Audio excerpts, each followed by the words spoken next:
CTV family, catch us live on your TV screens. There's this song on my head. It keeps on spinning. Bom, Yeah. bom, bom, bom, bom, bom, bom, bom, bom. Ntlahla, you're having it, right?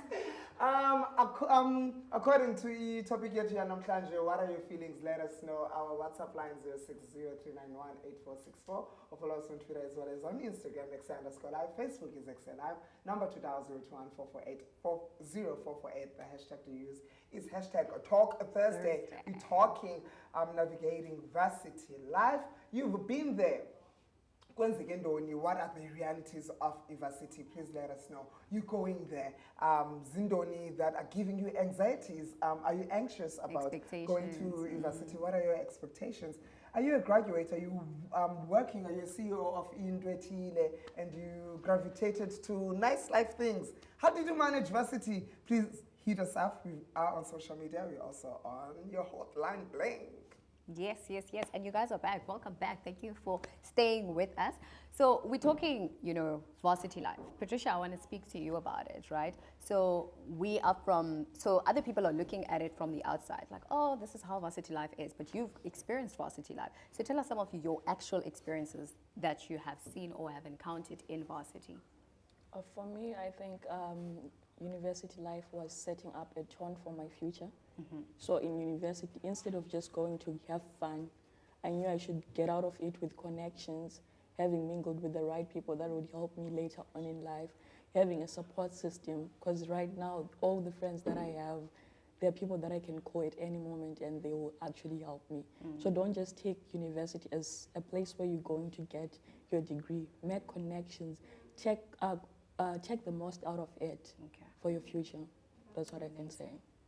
What is so not nice about varsity? I know that people bath in noodles every day of their lives, but what else happens? What can people expect? The realities of varsity, living areas, living a high school life, and then adulting, varsity. What can people really, really expect? There are a lot of culture change.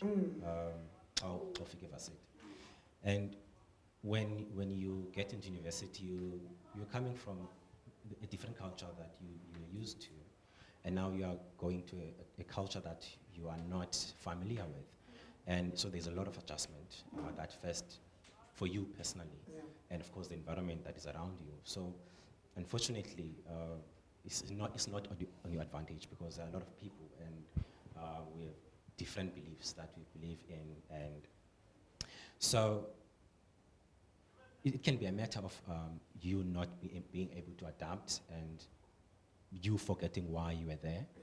Yeah. And of course, the reality is that we are not all fortunate. We don't have same things. And you need to understand your situation and try to make sure that you make best out of that, because you're going to find other people that are not like you and you are not fortunate as them. So you're going to see all of that. It's black and white there. You can say it. And there's everything. You have freedom to do anything that you want to do. And if you do it and you don't control it, it can get out of control.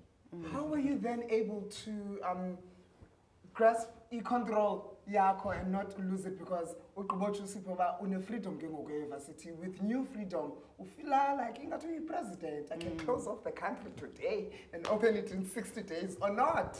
How did you control the freedom that you got at University? What brought you to the ground?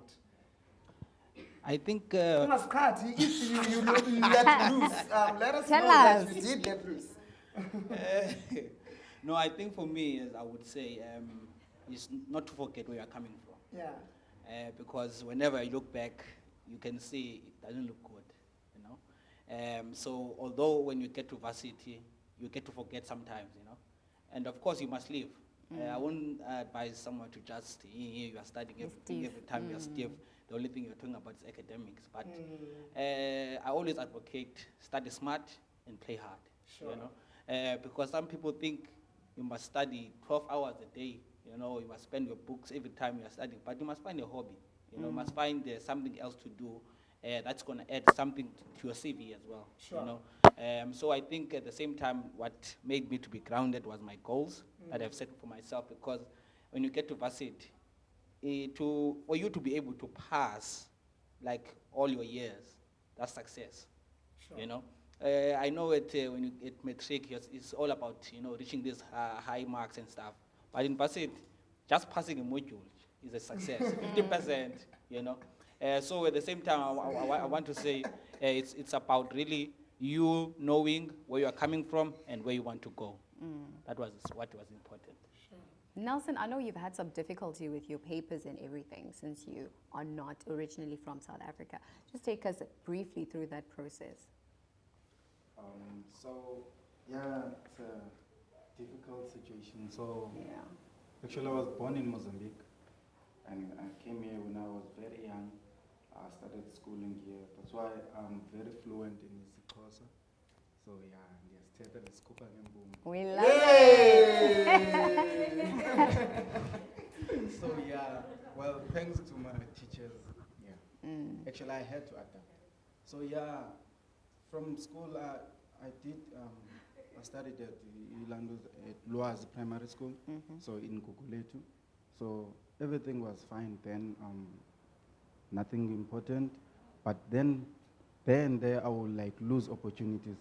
Actually, I became very good and popular.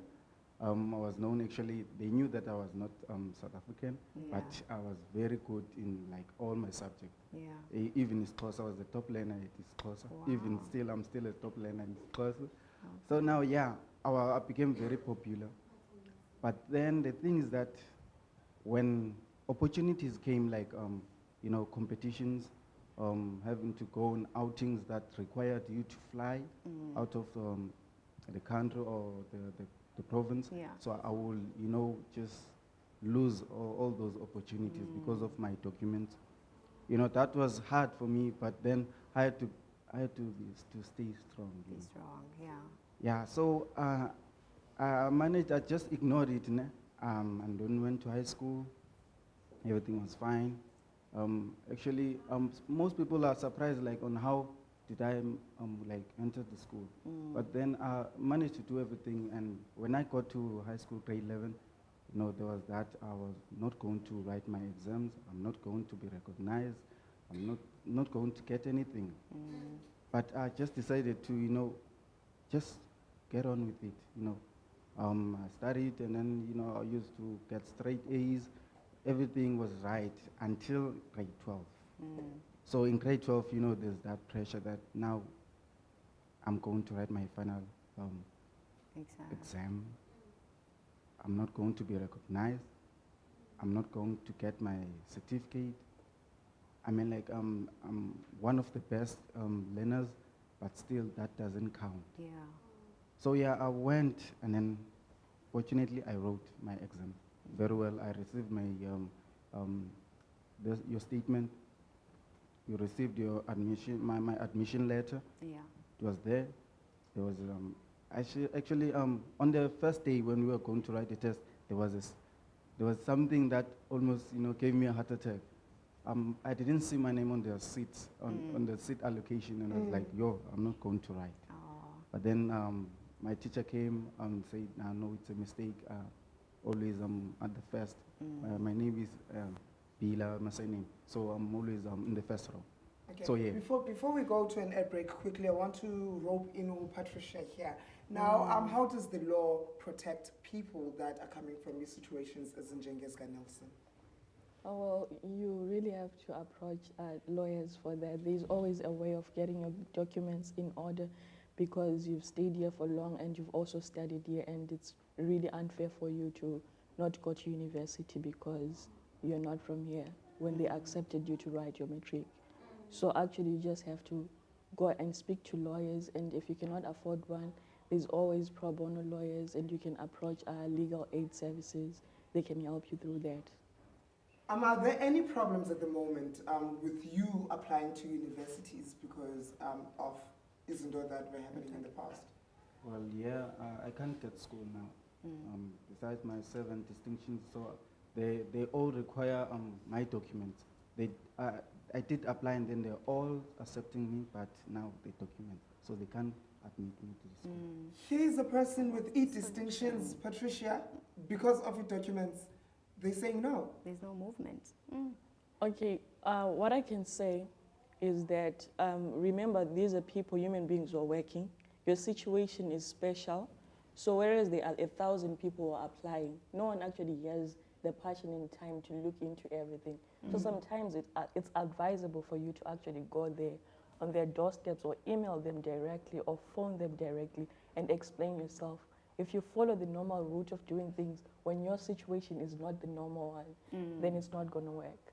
So he must push and just make sure that things go I well. know a situation that might work for you right now is for you to go to the tap, usigalela amanzi, usele, and then uphinde ubuye and enjoy our last segment. Ekse is going to be joining us and the rest of the panel that is not sitting with us right now. So tell a friend that go to Ekse, akafikanga, ukalekile. We'll be right back on the flip side of this. Keep it locked on the biggest show in the motherland. See This you is now, Ekse. now.